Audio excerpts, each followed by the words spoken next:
But first, many young people see social media stardom as a fast track to fame and fortune.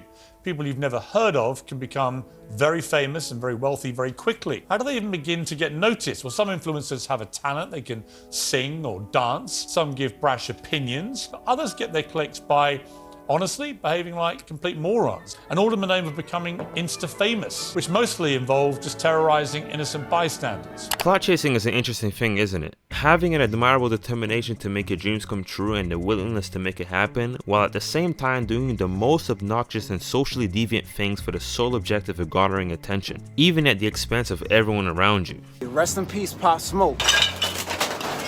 The thing with clout chasing is that no one likes it, but people still do it. People see you as a waste of space, but they still pay attention to you. These dichotomies are very confusing, but the question still stands. Is all of this truly worth it?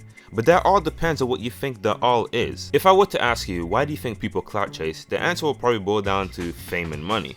But these things in itself can be achieved by more respectable methods. So what's the real reason then? Are they lazy? Do they lack awareness? Are they being efficient? What if I were to tell you that chasing clout and the meaning of life are very closely related? I know you think I'm crazy already, but just let me cook. Oh, I dropped two motherfucking pools, bitch, I'm tripping. Everyone on this earth has at least asked themselves what the meaning of life is, and everyone seems to have different answers. We've been taught that the opposite of life is death, but even without the loss of life, there are many concepts that are similar to death. The way I see it, the unobservable can also be seen as death. What's the difference between someone dying and that same person going off to live on Mars and you have no means to contact that person? If you never see someone again, are they truly alive? Is presence what it truly means to be alive? If death is the absence of life, then logically this would be the next conclusion. Wait, does that mean that deadbeat fathers are technically dead? It's probably why when a couple breaks up, a popular method for someone to get over that is to try and erase the other person from their day-to-day life. Blocking them, erasing pictures, selling any of their possessions, avoiding any sort of contact or communication.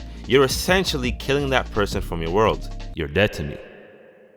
But no one is ever truly dead. Our memory seems to be the only thing capable of saving someone from death for better or for worse. A database which records events which we've observed and we have no way to control it. Looking at things from this perspective would explain why some people chase fame no matter the cost. They want to be seen, recorded, saved in history, and memory. Being unrecognized is probably one of the worst things that one can experience. Imagine you wake up tomorrow and everyone who you ever met doesn't recognize you. Or imagine that no one credits you for something which you created after you put blood, sweat, and tears into it. If life is presence, then being a nobody is the same as being dead. This will probably also explain why rejection hurts so much. The person is essentially telling you that they don't want your presence. Your existence is not something which I desire. I know it's a very harsh way to put it, but that's essentially what it means. It's the same thing when you don't get a job that you really wanted. Your existence in that company wasn't something which they desired. So is clout chasing truly a bad thing? Can I truly look down upon people chasing life even if they look like absolute idiots doing so?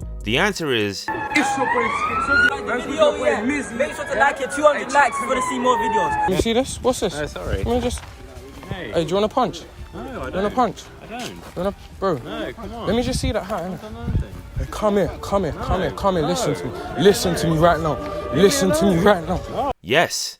Yes, I can. Because although I can empathize with the ends, it doesn't mean that I agree with the means. We've seen countless examples of people essentially willing to crash out just to make their presence known. And I agree with the majority of people. That shit is retarded. But that's not all clout chasing is. The term has been misused so much that the original meaning has been lost in translation. The same thing is happening with words like riz and yeah. Trust me, I get it. Calling someone a clout chaser as an insult is cool. I do it too. But technically, majority of people are clout chasers. If you have ambitions, dreams, aspirations, you're a clout chaser.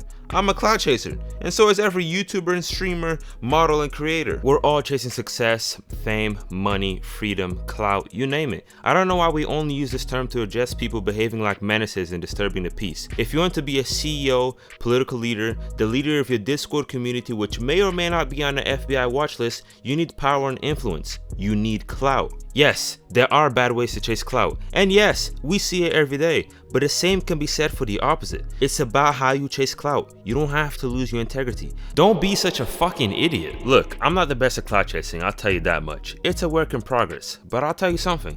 I want people to see what I create. The same way Steve Jobs wanted people to see the iPhone, and the same way MLK just wanted to be heard. Look, being a clout chaser isn't a bad thing. It's how you do it. But that's just my perspective. mil. This is directly to Meek. I ain't trying to be doing none of this clout chasing shit, but this is what I gotta do. This is what you gotta do. It's either this or be in the streets on some dumb shit. You feel me? I'm done with all of this clout chasing shit, bro. Like I'm done with this, bro. If this is what I gotta do, to get on, this is what I'm gonna do to get on, bro.